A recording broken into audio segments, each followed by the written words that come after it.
Ladies and gentlemen, this is J.O. of Phresh and Phamous on collegemediatv.com for now. I want to welcome you to this special interview for College Media TV with Jhene Aiko. What's the deal, my love? Hello, how are you? I'm so good. You know what? I just got the iPad like a few days ago, and I can't keep my eyes off it. Do you have one? Do you know what it's like? Yes, I have one, and it's kind of like if you have a laptop and a phone, you don't really need it, but it definitely like helps pass the time when you're bored. Like Words with Friends is like that's what puts me to sleep. Like, I'll have so many hours of playing that, and like Angry Birds is crazy. But it's just like really now it's just like a game console. So Yeah. it's like, dang, why did I get this? But you know.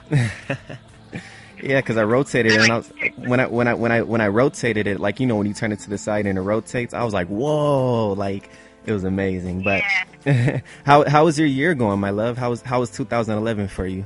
Interesting. It was, you know, it was exciting. It had a lot of ups and downs, but it was adventure year for me, I guess.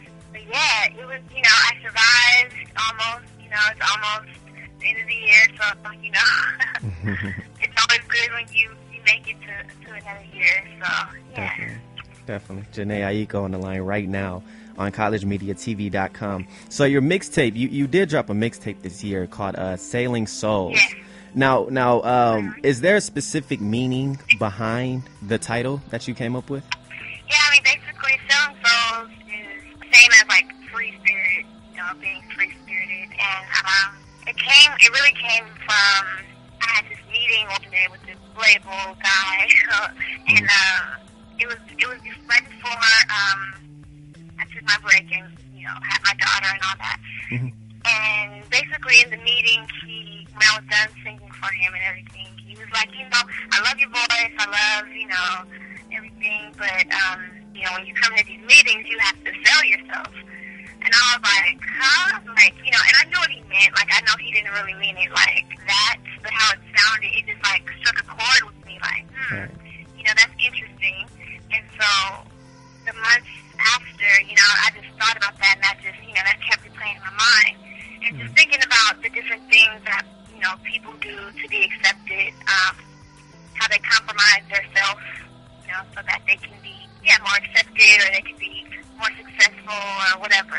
Right. And I was just like, you know, it shouldn't be like that. You should be able to be exactly who you are, you know, be happy with yourself, and, you know, people should accept that, instead of, like, encouraging you to, you know, be more of this or less of that, and whatever. So Sailing Souls was just, like, me realizing that, and it was the first time that I kind of just really got really personal and with my writing, and turned them into songs, and just me being myself and going through my emotions and what I believe in and all that, putting it into song. And so, yeah. Definitely. Sailing Souls. Definitely. Sailing Souls. Make sure you guys listen to that after the interview. So how long have you been singing for, Jhene? I grew up singing because my dad always, like, played the guitar and stuff like that. He wanted to be a singer. He ended up being a pediatrician, which is, like, total opposite. But, yeah, there was music in the house. My older sisters were in a group when, you know, ever since they were, like, 5 or some crazy young number. But it was just in the house. And so I was always singing, and I guess, like, in elementary, I did a talent show, and everyone, you know, was like, yeah, you know, you're good, and all this crap. And I'm like, okay, so maybe this is, you know, maybe I'm good at it. Maybe it's just not, you know, something that I should do as a hobby. And then 12, 13, I signed to Sony and to TG, and I guess that's when I started doing it, like, you know, professionally or whatever. So yeah. Definitely. And you also did collaborations with like B2K and stuff back in the day. So let me ask you this. This is actually a fan question. You know, they've been going at it. It's been a crazy few years for the members of B2K. But do you keep in touch with any of them? Any of the members? Well,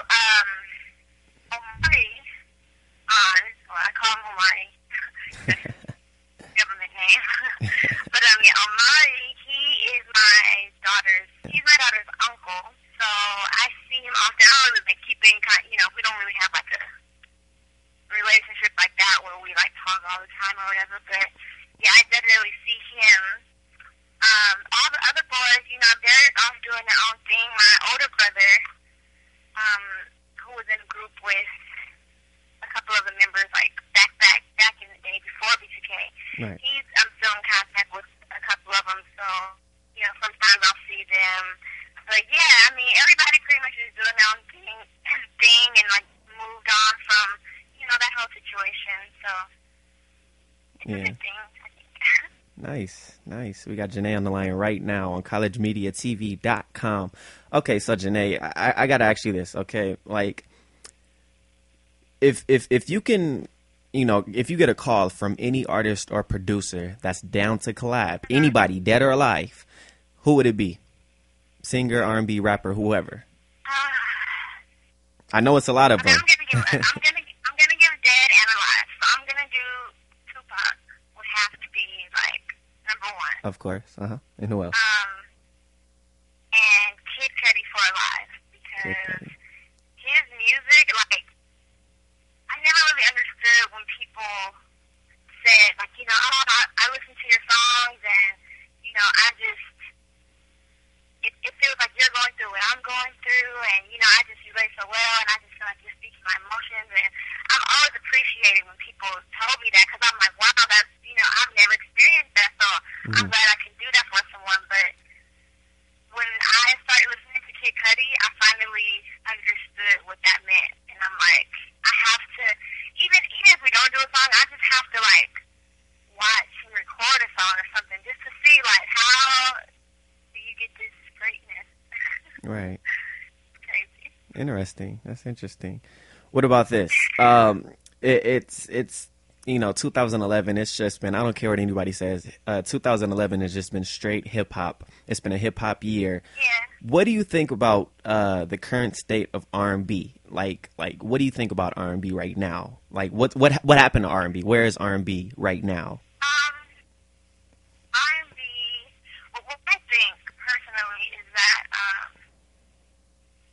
the more we grow, and just as like a human race or whatever, and how we're all connected through the internet and through the media, I think everything is kind of meshing together, and I think that maybe R&B is one of the ones that's really getting like lost in the songs, because R&B is like already kind of a mixture of music anyway, so it just seems like there's no real R&B anymore, because it's either you're doing a super pop song, or you're it's on a hip hop beat or whatever. But I really just think that it's just music is starting to fuse together, and it's not really about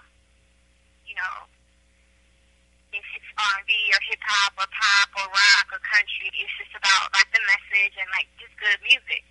And so yeah, I like that, because I personally don't like to like say one type of music, even though it may be more of this or more of that. But I just feel like it can be anything. It can translate to any audience. So it shouldn't really be like categorized as like, oh, these people should listen to it.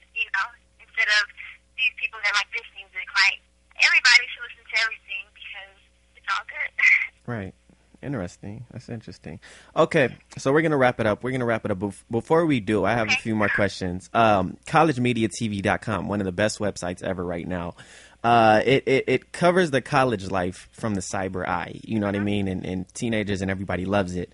So tell us how your college life experience was. Like, how did you, adapt to the college life? Well, I was homeschooled. Well, it's not really homeschooled. It's called independent study. In the 7th grade, I got on it because I was singing and everything. And it was like, once a week, meet with the teacher. And sometimes it wasn't even once a week. It was, because I was like out of town and stuff. So, blah, blah, blah. And basically, during my last few years of high school, I went to JC to get like double credit. And so those are really like my school years to me. Like, that was like my high school. It was West LA College, and I went for about 2 years, like on and off. And for me, it was so exciting because it was like a high school it was like high school, basically, yes. So those are, like, I really love, and I plan on going back and just, I'm one of those people that are just, like, if I'm interested in something, I'm going to take a class about it and, like, you know, really, like, focus on that class. Like, whatever class I'm taking, that's going to be my life for those months, you know? Definitely. And I think school is really important, and, you know, I've always wanted to go to, I tell everybody this now, like, you know, once music settles down, I'm definitely going to, like, go to, like, a university, and I'll be there with all the freshmen, and nobody's going to know that I'm not 18, because I'm going to still look 7, 12, so everyone's going to be like, oh, yeah, you know, living in the dorms, you know, all that. But yeah, college is, like, really important, and I feel like I'm jealous of the people that, you know, got to live in the dorms and, you know, went straight out of high school and got their degree in 4 years. So, you know, but I feel like school is always there, and it's always an option. So, yeah. Definitely. So do you have any advice to the college students who want to, you know, be in the NBA, NFL, singers, rappers? Do you have any advice that you would give to them, you know, from your experience? I feel like, you know, a lot of, and this happens a lot. I have a couple of friends that, you know, start out and, you know, they do like 2 years and then they're like, you know, and I just feel like, get it out of the way, you know what I mean? But at the same time, don't stay there if your heart isn't there, because you're not going to really be learning anything anyway. Right. You're going to just be there, you know, trying to get it done and, you know, paying people to do your papers and stuff like that. And that's, to me, you know, that's like, you're not really taking it, you know, you're not really getting the full experience of what you're learning and all of that. So I just feel like, you know, if in your heart you really feel like you know, should be doing something else, then maybe you should do that. But also, like, keep in mind that, you know, you have a lot of people can't go to college. You know what I mean? A lot of people don't have the means to even go to college. So you have to, like, really appreciate that and really, you know, I would say just get it done, and, you know, whatever you want to do, if it's meant for you to do it, it's still going to be waiting. It's still going to be there. So, you know, and it's always good to have that degree under your belt, no matter what you want. If you have, you know, if you want to do something that has nothing to do with a degree, that's fine. But, like, just in case, you know what I mean? Like, it's great to have that under your belt. Definitely. Yeah. Definitely. You already heard it. Jhene Aiko on the line right now. My love, I love you so much. I love your music. I'm a big fan of your music. Thank you so much. No problem. So before we go, this is collegemediatv.com talking. Will you be checking in with us from time to time and, you know, keeping us updated on your new stuff for 2012? Yes. And we got some gear for you too, so we need you to rock it for us, okay? Oh yeah, for sure. Jhene, we love you so much. We're a big fan of your music. Let's spin one of your songs. Make sure all my listeners out there, all the listeners, get Sailing Souls. All right, you can get on collegemediatv.com, freshandfamous.com, everywhere.